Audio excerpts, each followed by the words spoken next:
वैसा मरीम नवाज कहती हैं कि नैब ने अपोजिशन के साथ जो करना था वो तो अब कर लिया, अब इसे ऐसे ही रहने दें और अब हुकूमत की बारी है। तो मरीम साहिबा को अचानक नैब से इतनी उम्मीदें कैसे वाबस्ता हो गई?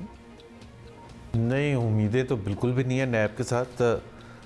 जाहिर सी बात है, नैब का जो किरदार रहा है पिछले 2.5-3 साल में वो सबके सामने है और वो इतना ख़राब है, इतना शर्मनाक है कि मेरा ख़्याल है उस पर तो कोई मेहरबानी कर ही नहीं सकता।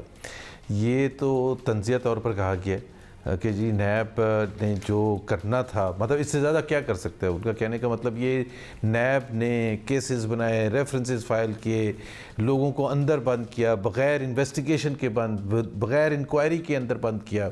मरीम नवाज़ साहिबा को 2 दफ़ा जेल में डाला। क्या हुआ उस केस का, उन केसेस का? उसके बाद कोई पूछने वाला है कि जी 1.5 साल हो गया, आपने एक केस में मरीम नवाज़ को अंदर बंद किया था। तो आज हमारा हक बनता है और हम नैब से ये सवाल कर सकते हैं कि आपने जो पिछले इतने अरसे तक इस किस्म के गंडे इस्तेमाल किए हैं, लोगों को अंदर बंद किया है, शाहिद खाकान अब्बासी को अंदर बंद किया, रेफरेंसेस बनाए, एहसन इकबाल साहब को अंदर बंद किया है, मिफ्ता इस्माइल को अंदर बंद किया है, उनको साद रफ़ीक साहब को, उनके भाई को सलमान रफ़ीक को, और हमज़ा शहबाज 1.5 साल से ज़्यादा हो गया अंदर बंद है। शहबाज शरीफ साहब अंदर बंद हैं। क्या निकला? एक पैसे की करप्शन आपने पिछले 2.5 साल में साबित नहीं की है। राइट, चलें, आपने एक्सप्लेन तो कर दिया ज़ुबैर साहब, लेकिन मरीम नवाज़ के इस बयान से तासुर मिलता है कि अपोजिशन हुकूमत को एहतसाब के शिकंजे में देखना चाहती है, यानी वही सियासी इंतकाम की सोच, वही इदारों को मुखालफिन के ख़िलाफ़ इस्तेमाल करने की बातें। तो बात आपसे ये पूछनी है कि तारीख से कुछ सीखा है कि नहीं सीखा? Do these things work? नहीं, बिल्कुल। देखें, हमारा बड़ा सिंपल है। हम अकाउंटेबिलिटी के बिल्कुल ख़िलाफ़ नहीं। हम कह रहे हैं कि अकाउंटेबिलिटी करें और भरपूर अंदाज में करें, लेकिन अकाउंटेबिलिटी उस वक्त सही होती है जब इवन हैंडेड हो, जब तमाम फरीक उसकी जद में आए।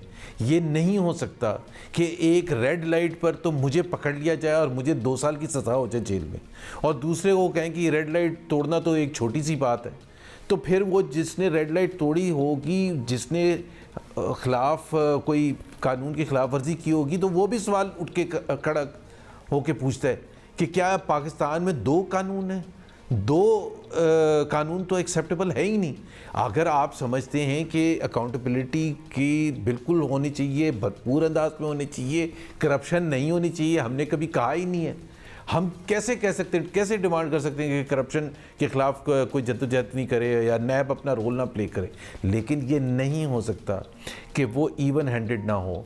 अच्छा ज़ुबैर साहब, एक तरफ मरीम नवाज साहिबा की मसरूफियात हैं, दूसरी जानिब नवाज शरीफ भी हरकत में आए हैं, PDM के बड़ों से राब्ते हो रहे हैं। कुछ हम नैब के मामले में तो बात कर ली, मामलात अचानक दरपेश आ गए। क्या ये कि 31 जनवरी की डेडलाइन का इंतज़ार भी नहीं हो रहा अब इस सब चीज़ों के लिए? ये डेडलाइन का इंतज़ार नहीं, मतलब सियासी जद्दोजहद तो जारी रहती है। हमने ये तो नहीं कहा था कि जब हमने 1 जनवरी को जब ऐलान किया था PDM के प्लेटफॉर्म से कि हम 31 जनवरी तक टाइम दे रहे हैं हुकूमत को कि वो रिज़ाइन करते या फिर हम फरवरी में अपना नेक्स्ट लाए अमल अनाउंस करेंगे, तो हमने ये तो नहीं कहा था कि हम जनवरी के महीने में अपनी पॉलिटिकल एक्टिविटीज़ नहीं करेंगे। पॉलिटिकल एक्टिविटीज़ तो जारी है, लेकिन जद्दोजहद जब होती है तो आप अगर उसको सस्पेंड कर देंगे तो वो तो प्रेशर ख़त्म हो जाएगा। ठीक है जी, बहुत शुक्रिया आपका मोहम्मद ज़ुबैर साहब, आपने वक्त दिया हमें। लेकिन बात तो ये है कि we should all move on.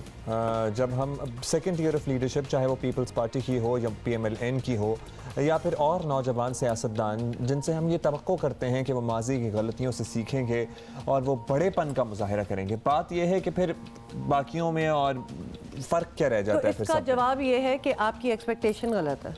क्यों कर रहे हैं आप एक्सपेक्ट? अच्छा जी, एनीवे, चलें, ये तो हमने बात की और बाकी तो it is up to you कि क्या समझना है आपने और क्या